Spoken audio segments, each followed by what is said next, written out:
I'd like to call this meeting to order. This is our meeting on SAP. Let's go around the table and identify ourselves for the record. Mike, you want to start? Mike Chadwick, Internal Audit. Eric Croft. Felix Rivera. Big training. Jim Steele. All in third. Mike Evans. Amy DeBossi. Okay. And Zig, are you online? Yeah. Hey, maybe. Zig, you're online? Yep. Okay, welcome to the meeting, sir. Okay, Alden, we'll turn the time over to you, sir. Perfect. Well, thank you. Welcome back. I saw you all yesterday. Yes, you We did. have new So, stuff, so you're always going to get the latest and the greatest. you fixed all the defects from yesterday? We're going to, well, a few of them you see them in the thing here, but you know you're having a decent day when the biggest executive decision you had to make so far was what color of icon do you want on the Kava terminal? So it's going to be purple. But That's the choice you have. anyway, June and Guard by Fred Dyson. Welcome, sir. So perfect. We did include a couple of new slides that weren't in there yesterday, and we've also had some movement on them. But before I get started, I want to kind of start with the last one I just handed out, which is the black and white one. This is the training one that I referred to. You know, we are actively out there currently training for our employee self-service. And this is the survey that, or the responses that the employees of the municipality have given after they've attended this particular class. And you can see there's 4 different questions that they're asking there, but you know, overwhelmingly you've got agree or some would agree on approaching 800 people right now that have attended this class from all different areas. So I'm really hopeful. I'm really positive with the fact that the classes that are out there, we normally have 5 to 6 going on a continuous basis, on a daily basis here. And you can tell, you know, firsthand from the people that are actually taking the class how well it's going and what kind of information they're getting out of that class. So for me, that's a really positive sign. This is the class where they're going in and learning how to punch in and out, how to approve, request, leave requests, those kind of things. So this is the one that pretty much the entire municipality has to take. It's our big one that we've been running. So this is a slide that I look at, but I'm real pleased with the endeavors that we've had so far. And as we discussed yesterday, the second wave of classes, it's another 18 or 19. Not necessarily quite as many or nearly as many people that have been taking this, but that's your purchasing classes, your manager self-service, which is how do you approve time cards, those kind of things. Those classes are starting up next week, and a smaller number of people will be taking them, but I'm hopeful that we'll have as positive of a response on those classes as we've had with this first one. And a special thank you, obviously, for payroll has helped us out on delivering this class, and then certainly the fire department, AWO and MLP have given class spaces, but I'm real happy with this, and this also shows that we have a lot of people going through the classes right now and are getting this training, which I'm hoping to provide a positive response to the new time and attendance system and the new way of approving leaves. So it is like a 3-hour class, so there's a lot learned during that time period. So anyway, I want to make sure you went over that. I know that I got some invitation to attend SAP training yesterday, so got to I respond to you. believe you all have to learn that. I think Yes, we Barbara do. was have arranged you, so I'm hoping that this will be even a greater representation of the positive of the class after you take it. Well, go ahead, sir. Okay, so we're going to go into today's metrics, which are a little bit different than what we presented yesterday. We've added the first 2 slides. As I mentioned, we are marching towards a production environment here, and the first 2 slides are to talk about cutover. Cutover, as we've referred to in the past, has been our data. Getting our data ready, we've gone through 3, 4, 5 different mocks, which is basically the testing of getting the data ready, and now we are this is moving it into the production system. So the first 2 slides there are kind of showing where we are in our tasks. There's approximately 1,400 tasks. They all have a very line-by-line and predecessor and responsible parties across the municipality. And you can see where we are on a daily basis. Today's a big day for us. We have a lot of files that are coming in today, and then we're taking our snapshot of PeopleSoft this weekend. So the data that is in place as of this weekend is what actually will be our starting point into the system, and then those files will be loaded over the next couple of weeks. We did work on for quite a while a pretty extensive freeze period for a variety of different things. They talk about new hires, all sorts of different types of things, and we're going to be really implementing some of those things because of when we're taking this static picture of what we're doing. So this is not for test. These files here will now actually be loaded into the system and are the basis for our data that we're going to have moving forward. Go ahead, Tim. You running parallel system, or it's just There is- catfish bait? There isn't, well, this is important. We will be, this is the data we're using to go into the new system. There will be a few weeks, depending upon what tasks we're talking about, where the employees will be doing double entry. Yeah. Where they'll be putting it in American PeopleSoft and SAP. But this is our data right now that we're going to be loading into it. The first, and data will be loaded in three pieces. I've told you about this before. We have master data, which is all has to be in before 9/11. Then we load all the 2016 information between 9/11 and 10/2. And then we have to close out the third quarter of 17, which takes about a week to 10 days in October for us to get through September. And then we'll have about a 2-week period where we load the 2017 data into the system. So around the 20th of October, you will have all the data that we needed to move in at that particular point in time. But it's kind of like 3 separate periods Yeah, going yeah. into there. But you have to close out September before you can load 2017. This is usually the scary part of the whole process. This is a very, we have our room downstairs, and it's going to be a very active place. And my hope is on this, we have certainly spent enough time, and we've gone through this exercise multiple times, that we have at least identified everything that has to be done. And not all these are loading the files. They might be journal entries. They might be getting interfaces kicked off to bring in data. We have, these utilities have a variety of like PowerPlan, Maximo, a lot of different interfaces out there. It's, bringing that data in. But all we've been doing up to right now has been getting it ready and test. This is the actual putting the information in right now. So we have a pretty tight timeline to get it all in, and we're going to be very busy over the next couple of months. Go ahead, Tim. Are you still putting in historic data? I mean, as opposed to just current data? Well, the master data, so to speak, we're basically... I know there were a number of things. Well, 18 months is what we're bringing in. When I say 2016, that's the 2016 year, and then 17 will be the 9 months that we're bringing in at that point in time. Anything else? Who's So going all this is the ones that will be, this is where we're at right now as we're going through. Critical and high defects, we talked about this yesterday. This is the one we've been really working on getting down. We're down to 1. This is the Primera Medical Insurance one. I'm sure it's going back and forth right now between retest and fix. This is an interface. This is one of 2 interfaces that will probably be continued to be worked on over this next few weeks prior to the production environment.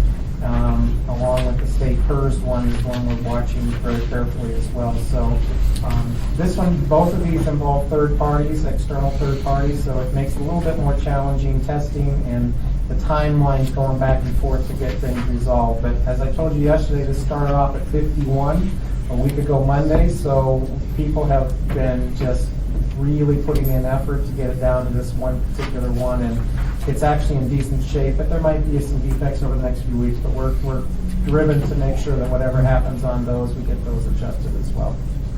Mr. Chair. Mr. Croft. So I'm back on 3 for just a second. Why would you have planned for today, Friday, to have 140, almost, well, about 3 times as many as any other day? Why not? Why wasn't that spread out? I guess it just looks odd on the chart. Today's like a big day, and this was taken this morning, and these tasks get completed throughout the entire day. That's why you'll see the green line halfway up to where we're doing. The key is tomorrow is the shut off of PeopleSoft. So these are supplying all the files in advance of that cutoff that we're doing this weekend that will supply a vast majority of the remaining files. Gotcha. All right. And to be completely honest, we've struggled with that in the past, so we've actually asked people to get their stuff in before we did this, just to try to get ahead of the curve a little bit. So it was the latest we could do and still give people the maximum amount of time to be able to get it in. But we actually need some of these files next week, but we asked for them today because we just wanted to ensure we had them in our pocket rather than waiting for them at the last second. I can also say that not every file is created equally either. Some, they're not all the same size, they're not all the same complexity. So what you're seeing here is the quantity of files. That does not necessarily indicate the complexity or the amount of work associated with them. So it's a useful metric in terms of the way Alden and the project team are working, but I wouldn't get too hung up on the volume numbers on any given day. Almost all of those files are being sourced from one department, the ER department. And they're relatively similar and they're relatively common, so common to each other. So loading 150 or whatever that count is not necessarily indicate that it's 10 times harder than another day, where we might only be loading 15. And probably should just clarify, these are tasks, not necessarily files.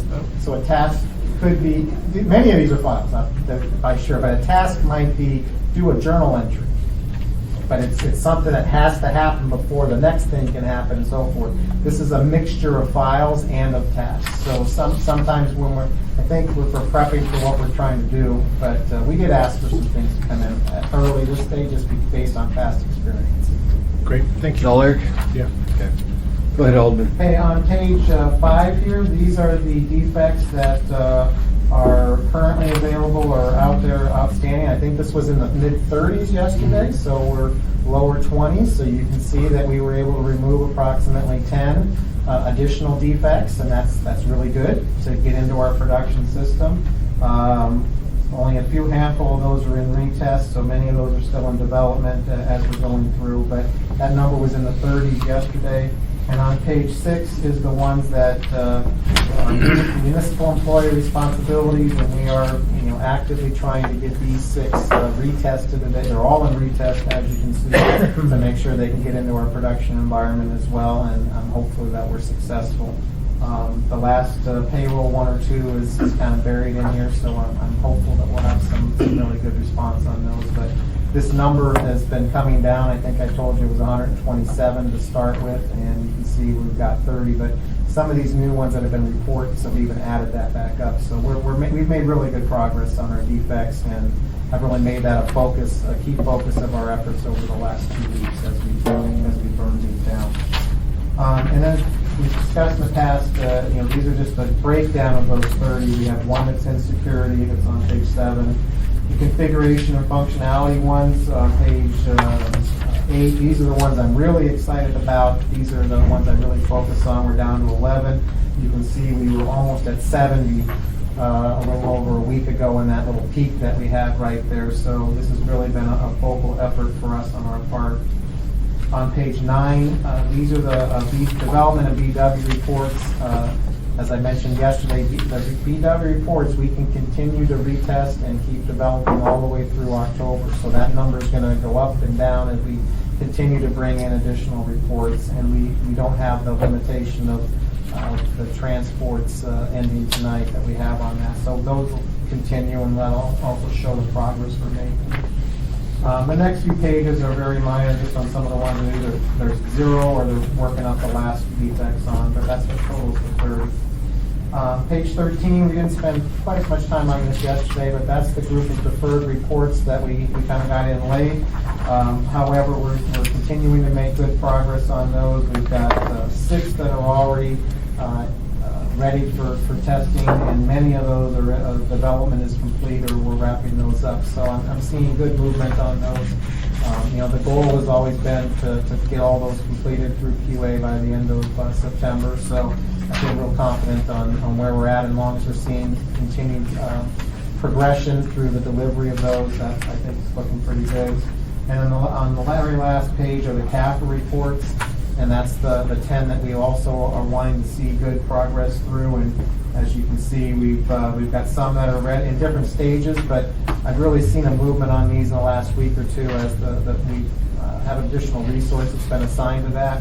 and the Muni resources have become a little bit more available based upon where they are in the process, and they're able to provide that feedback. And these seem to be on course as well for delivery as we've expected by the end of September. So we keep an eye on reports, but things are looking pretty good. And we're going to wrap up any defects that we have outstanding that we can, hopefully by 5 o'clock tonight. And then our sole focus now and going forward is all of those cutover steps. And I think you can see as we're here, we're shooting, I think, what was today? The total was approximately, it's like about 200, but there's over 1,300 individual steps that'll have to be taken. And some are 15-minute steps and some are 8-hour steps, depending upon, as Mike said, the complexity of the task and the amount of effort that needs to go through it. But this is our movement to a production environment and taking all that data that's in PeopleSoft and all those Excel spreadsheets that have these massive crosswalks and making it and converting that data and putting it in SAP going forward. So that's what we're working on right now, and you'll see testing's over.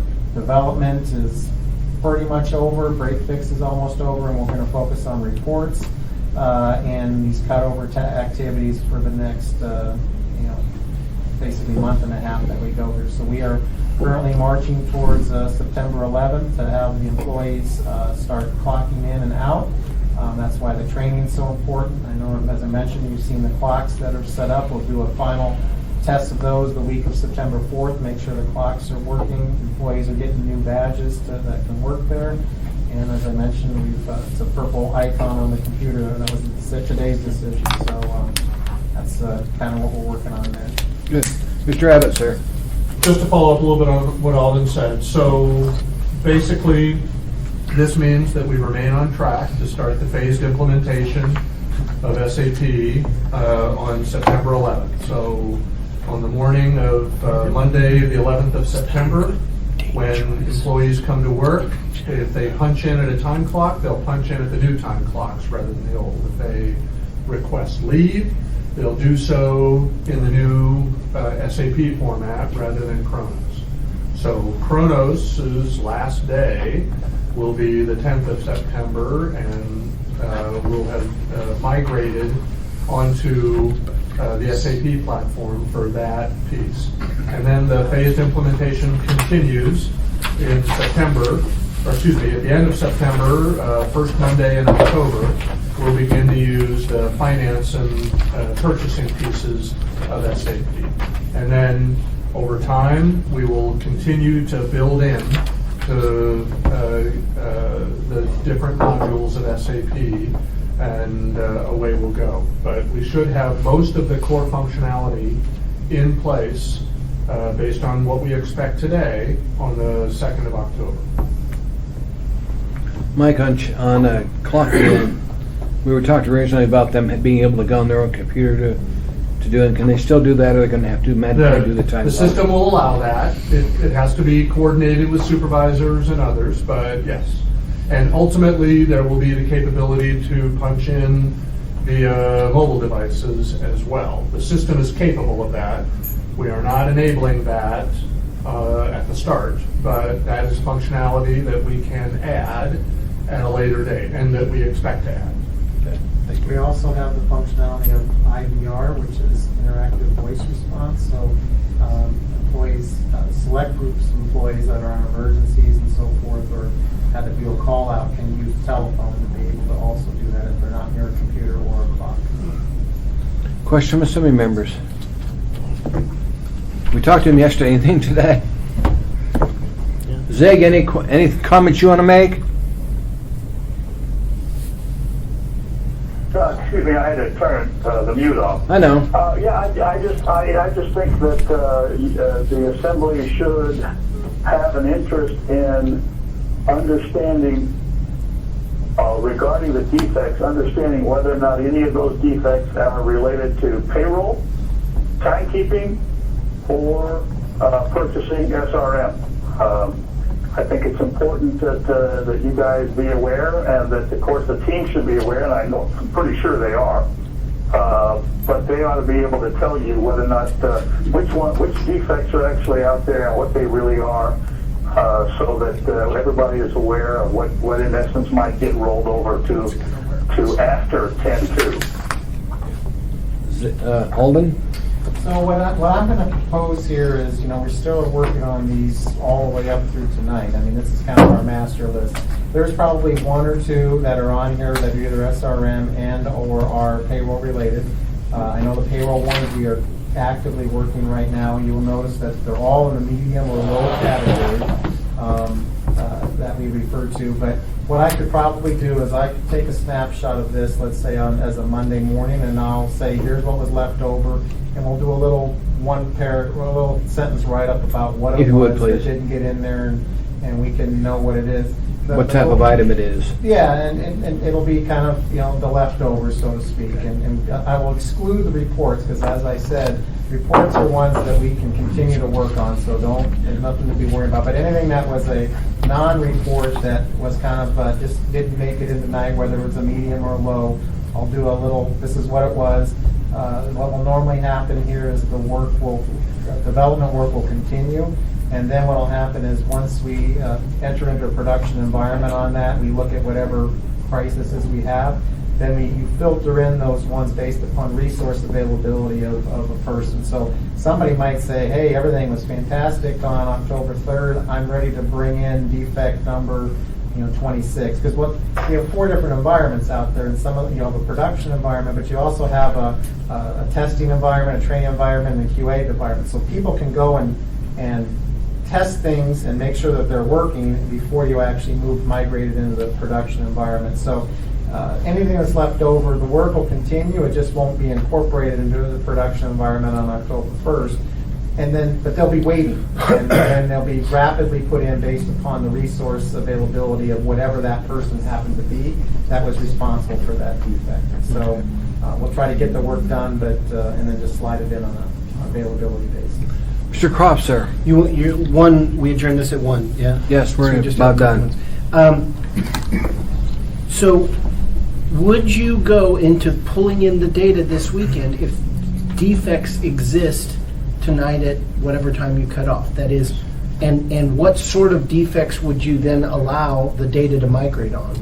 None of these defects are critical to anything that we're doing this weekend. They don't corrupt the data. No, these things could be a security issue, which is somebody is asked to have more access to the system than what they currently have. I mean, that was what the security, that's a security defect.